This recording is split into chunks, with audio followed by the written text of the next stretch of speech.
The first time she saw me, she laughed. A sharp, cold laugh that echoed across the metallic walls of the training hall. Commander Valen, the Starship Fleet's youngest and fiercest officer, stood over me with her arms crossed, her eyes scanning me as if I were nothing more than a weakling unworthy of existing.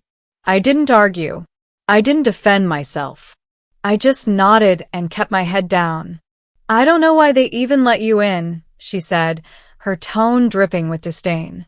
"Do you even know how to hold a plasma rifle?"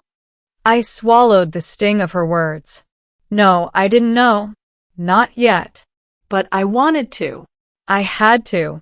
My name is Kale Rindar, and until that day, my life had been ordinary, mundane even.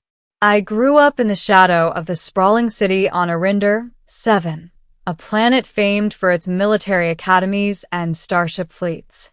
My parents were factory workers, my skills mostly theoretical, not practical.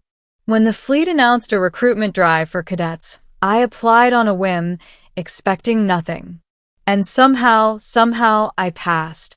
But passing didn't mean I was ready.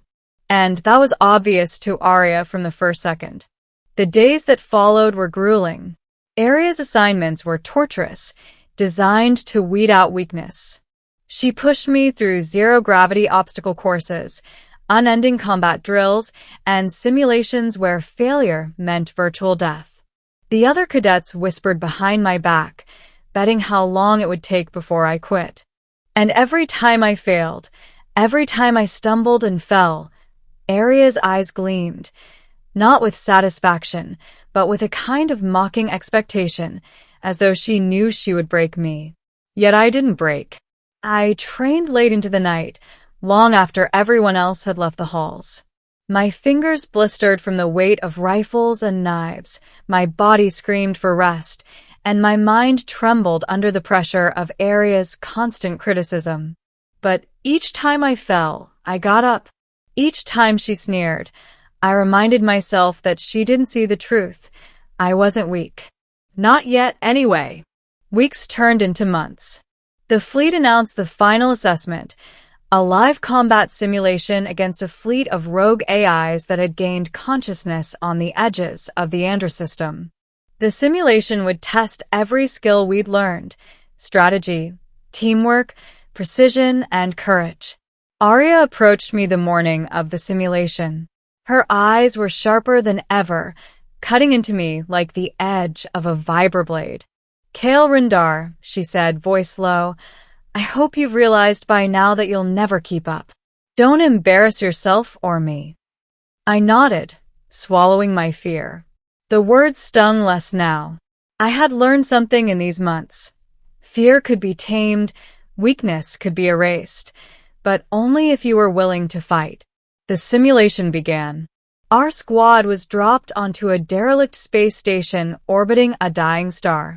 The rogue AIs attacked immediately, swarming in unpredictable patterns, metallic claws and energy beams tearing through walls and corridors. The other cadets panicked, their training unraveling as the station's alarms blared. I moved.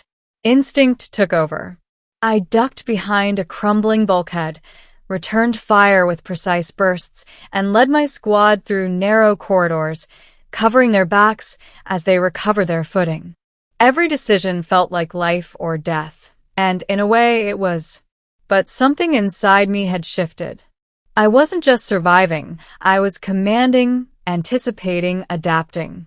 Arya watched from the observation deck, her face unreadable. I caught her eye once, and for the first time, I thought I saw doubt flicker there. The climax came when the AIs overran the station's central core. We were trapped, cut off from reinforcements, facing what seemed like certain annihilation.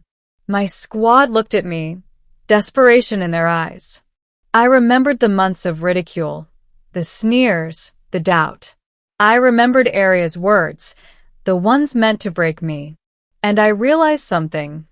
If I didn't act, we were all finished. I took a deep breath and charged forward, using the station's energy conduits to navigate the core undetected. Every step was calculated, every breath measured. The rogue AIs turned their attention to me, sensing a threat, but I was ready.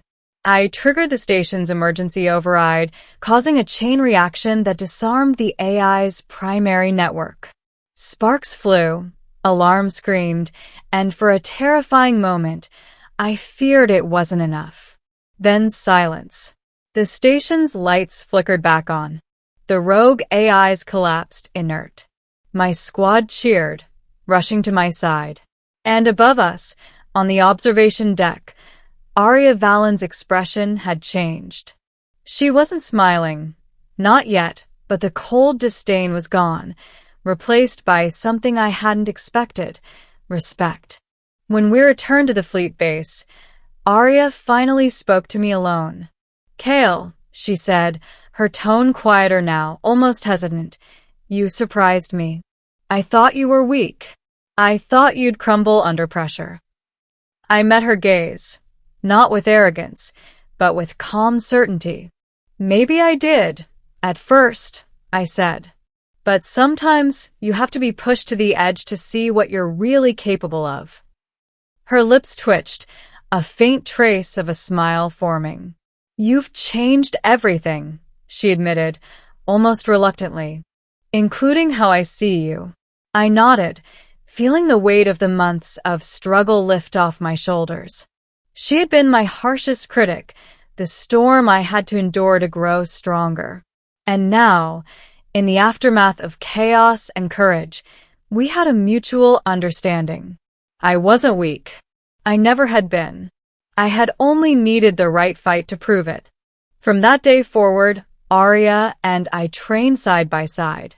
She no longer doubted me, and I no longer doubted myself. Together, we led missions that the fleet considered impossible. And every time I faced danger, I remembered the hall where she had laughed at me, the months of endless trials, and the night I had fought, not just for survival, but to show her and myself that even the underestimated can rise and change everything. Sometimes, I think she still remembers that first laugh. And maybe, just maybe, she smiles when she does. Because the weak can be strong, and the strong can be humbled. But those who fight, they change everything. When we returned to the fleet base, Arya approached me, her usual sharp glare softened. "Kale," she said quietly, almost reluctant, "I thought you were weak. I thought you'd fail." I met her gaze steadily. "Maybe I was at first, but sometimes it takes the fight of your life to see what you're truly capable of."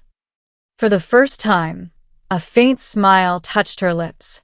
"You've changed everything," she admitted. "Not just for the fleet, but for me."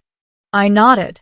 The months of ridicule, of endless training, of doubt, it all felt worth it now. I wasn't weak. I had been forged in fire, and I had proven that even the underestimated could rise. And as we walked side by side into the fleet's command center, I realized something important. The battle hadn't just changed my life. It had changed the way everyone, even Arya, saw what strength truly meant. Sometimes, the fight isn't just about victory. It's about proving who you really are. And I had fought, and I had changed everything.